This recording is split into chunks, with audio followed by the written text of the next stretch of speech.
Welcome, my peeps, my peoples. Please like, comment, subscribe, share the video. It'd be greatly appreciated. It's Mary Jane. And let's talk about Insecure Season 3, Episode 2. Let's get into it. It kind of is slow. The first episode is slow. The second episode is slow. So maybe they're setting things up for us to get it, So let's talk about with Issa and Daniel. She's still living at Daniel's house. And Daniel hasn't been staying home. He hasn't been at home because he's feeling Issa. He likes Issa. He wants to be with Issa because the last episode, he was trying to get in some of that gookie. But, he's right now he's over there chilling with, Vanessa. He's at her house. He's chilling with her.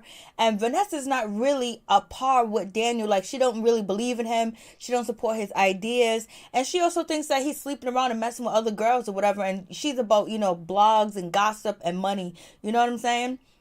And she can afford a lot of things and she got it going on. And her and Daniel on a different level because, he's struggling too as well. He used to sell drugs. He used to sell weed. And basically he's in the music business and he's having difficulty right now because he wants to be great. He wants to be a legend. And she don't even care. But we get on to, Issa. Issa's at work. She calls to check on Daniel because she hasn't seen him in a couple of days. And he was like, I'm straight. Thanks. And then Issa also get rejected for apartments. You know how hard it is and just it hurts when you get rejected for an apartment or a house because you keep looking, keep searching, you try to qualify as much as you possibly can. It seems like sometimes they raise the standards up so you just don't get into the place. But her credit score is really bad and she's not making that much money and she gets rejected. So that's an issue. And then she has a staff meeting and the logo of the program that Lisa works for is very racist. It's a white hand with black kids on top saying, we got y'all. It's like we got you. Like we gonna hurt you. Like you are slaves. Like we got you in the palm of our hand. This is why all the schools feels like the logo is racist, but the boss Joanne, she doesn't feel like it's racist. She was like, it's my hand. I'm helping people out in the community. She doesn't see that there's a problem. There's a situation.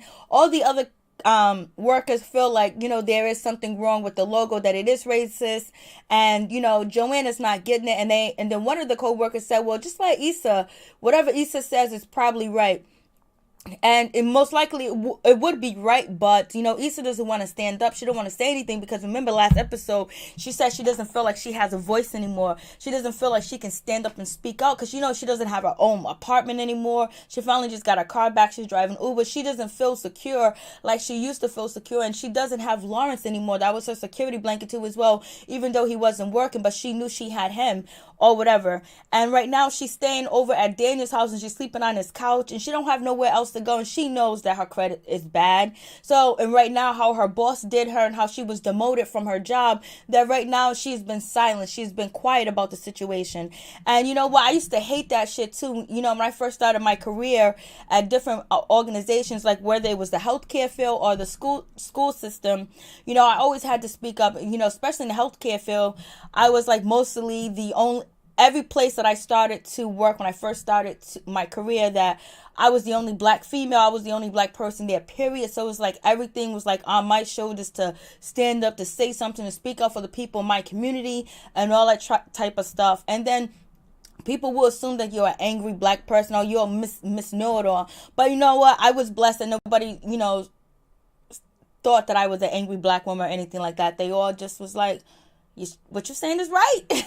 So that was a good thing too as well. But sometimes you feel like maybe you're overstepping, and sometimes you just be like, damn, these people don't even know that that's wrong. Like, you just got all these degrees. You went to school for like 40 years. You got a doctor's degree. You got you got a PhD degree, and you can't even figure out the simple things to make a situation better. That was just like a big thing. So, but Issa right now, she's quiet. She ain't saying nothing. And then one of the other co-workers was like, what about if we add a rainbow to the logo? Then we got Joanne talking about she's gonna have her niece do the logo, and they're trying to tell her that the logo is racist, but she ain't hearing it, and she's very defensive, and the staff member knows. And so we move on to Daniel. Daniel's in his studio looking all good with his sexy dark chocolate ass with his boosie haircut. I was like, So Daniel's sitting there with his niece, and she was like, I want choo choo choo, music like that or whatever, and hype beat music, twerking music, and Daniel was like, oh no, that's ratchet music. And the little girl was like, well, sometimes I just want to hear a little ratchet music every now and then go back to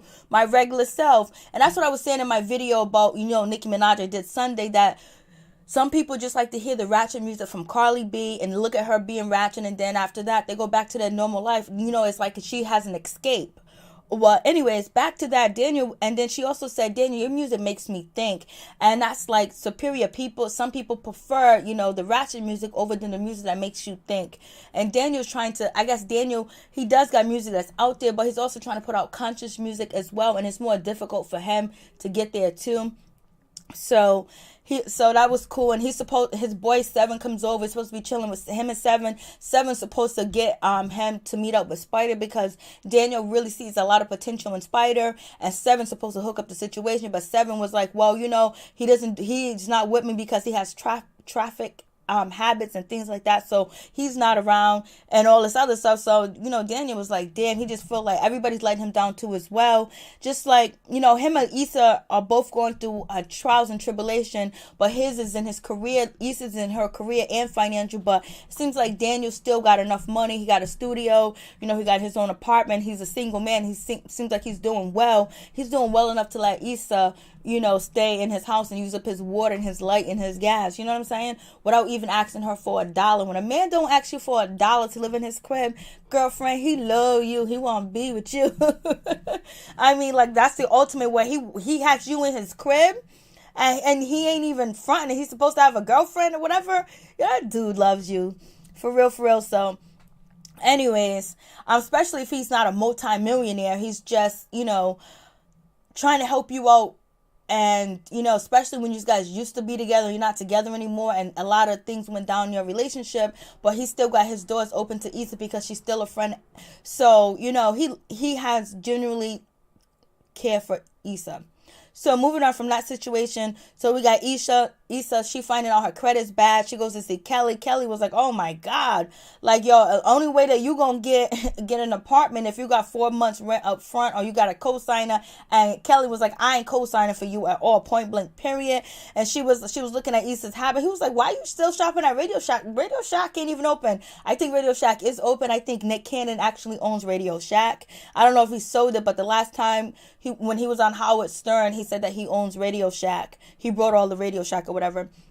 And she was like, Issa, you shop at Rite Aid. So Issa buying her underwears and everything from her panties and everything from Rite Aid. So, she's like, girl, what's going on? Issa, you better go somewhere cheaper. So Kelly was like, so you living with Daniel and everything? And and she was like, so how much you paying? She was like, I'm living free. And then Kelly was like, well, you need to do something. You need to ride it. You need to suck it. You need to lick it. You need to flip it. And Issa was like, no. She was like, are you cleaning up the house? Are you cleaning his car? Are you detailing his car? Are you cooking? Are you doing something? Make yourself a value so it don't kick you out, because right now you don't have a pot to piss in and a window to throw it out of.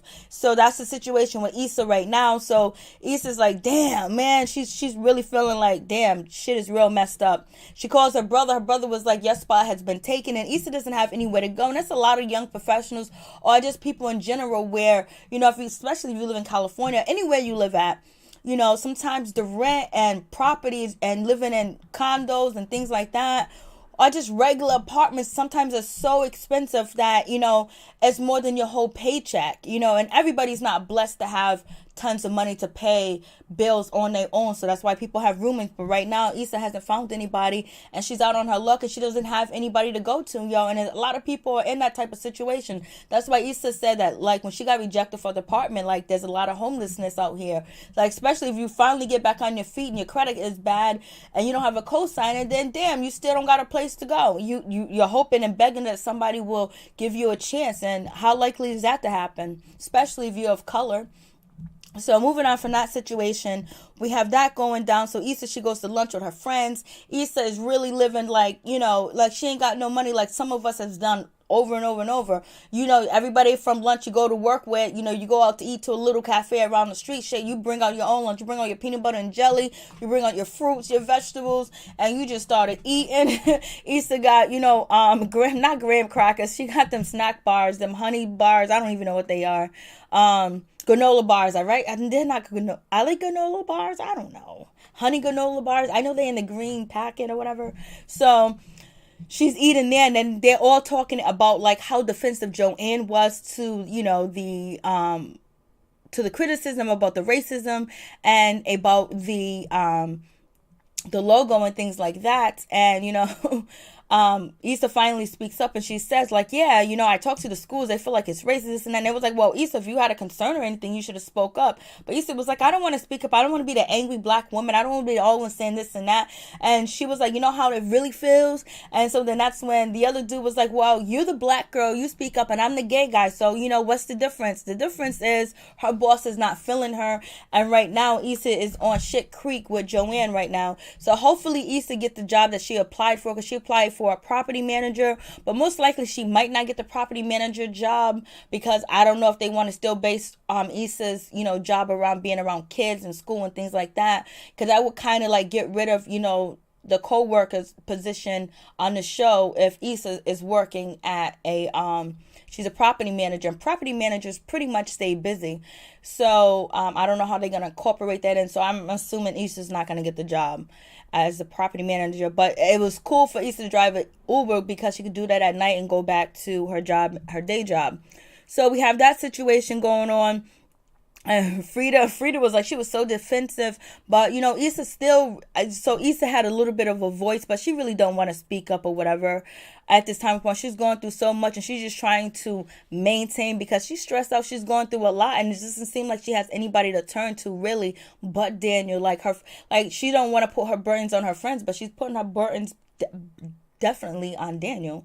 And so we have that situation, and then so then Issa, she calls Daniel, and she was just like, hey, what's up? How, I'm going to go get some paper towels or whatever. And she was like, and she also said that I'm going to have to stay a little bit longer because of my finance situation. He was like, well, you better hurry up. You got another week, and that's it, because it's really bothering Vanessa. But we already know Vanessa thinks that, he's already seeing other people, and they don't really have that type of bond that him and Issa has. So that situation, so Daniel was just being mad because he's upset with how Vanessa just threw him to the curb, and she didn't care about, him talking about Spider 7 or going to a club or whatever. She could care 2 cents about the bullshit that he was talking about to her, because it doesn't affect her world, and she's not interested in it. So now he get Issa, and he kind of wants to be with Issa. So moving on from that situation, we got, and so in Issa, she goes to talk to Joanne, was like, well, you know what, I think you should hire people of color, whatever, even though I'm not in the field anymore.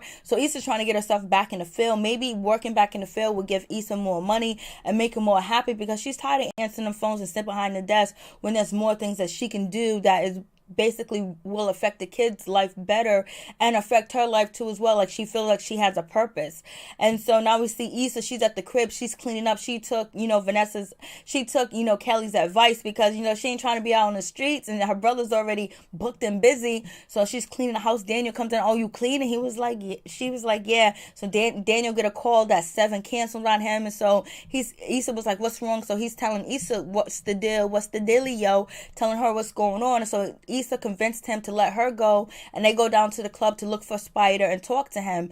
She's like trying to be there for Daniel too as well, but her and Daniel used to chill out before and hang out at the clubs, and they used to like music, because Issa was a rapper. She used to rap or whatever. So anyways, they go down there to the club or whatever, and they can't get in, but Issa sees Khalil, and Khalil knows, Daniel too as well. They're like cool or whatever. Then Issa was like, Khalil was like, what's up, you guys can get in. And then Issa was like, nah man, this dude right here won't let us in, whatever. So Khalil gets them in. So it was good that Issa went with him, because Daniel wouldn't act, because right now Daniel pride is really high. He thinks he needs to be somewhere else in his career, which he probably should be, but he just haven't got there right now. And so they get inside the club or whatever. Issa and Daniel are like, she was like, I'll get some drinks. He was like, yo, I already know you don't got no money. So Issa, she goes over there to try to get some drinks, but first Daniel tells Issa what he wants to do with Spider, like the beat or the type of beat that he wants to put Spider on to rap on, and it sounds dope too, even though his niece told him about people just want ratchet music and ratchet beats and things like that, but it sound fire. Issa said it sound like fire. So Issa goes over there to get some drinks, and there's a dude with bracelets, and she was like, you got bracelets and everything? He was like, yeah, the bracelets are, she was like, they're green and everything? He was like, yeah, they're green to match my money. She was like, word. And so then she was like he was like, you want to get effed up? He was like, yo. And she was like, he was like, you want a drink or something? She was like, can I get to you? Because I want my friend Danielle. So he brought her 2 drinks and let her walk away. Usually when a dude buy you drinks at the club, he stays stagnant. He be following you around like he done gave you $1 million. So anyways, Issa takes the drinks over to Daniel. But before she gets over there with the drinks, some girls are walking up to Daniel looking at him like, ain't you Daniel's 7th friend? He was like, yeah. They was like, you still so weed? He was like, nah. And they walked away because they wanted some kush. They wanted some Mary Jane. So anyways, but now we find out that Daniel is clean or whatever. He ain't doing that no more. He's strictly focused on the music. And so Issa goes over there with the drinks, and Daniel was like, so what's good with you? Like, what happened? What was good with the drinks? Because he saw Issa kind of talking to a dude. Issa saw him talking to the girls, and Issa was like, what? So what's happening over here? He was like, nothing. So they both kind of jealous. And so, they're walking around, and Issa is trying to encourage Daniel to go over there and talk to Spider. And she also offered him a granola bar, I believe. And he was like, nah, I'm straight. And so so he was like, come on, let's go. And they go down, and he feels comfortable and confident with Issa. So they go down there, and then it was about to talk to him, and then they see Khalil. Khalil's talking to Spidey, and then Issa gets Khalil out the VIP section way to talk to her about his little 4-year-old child. So that's when and she's nodding her head, Daniel, go over there and talk to him.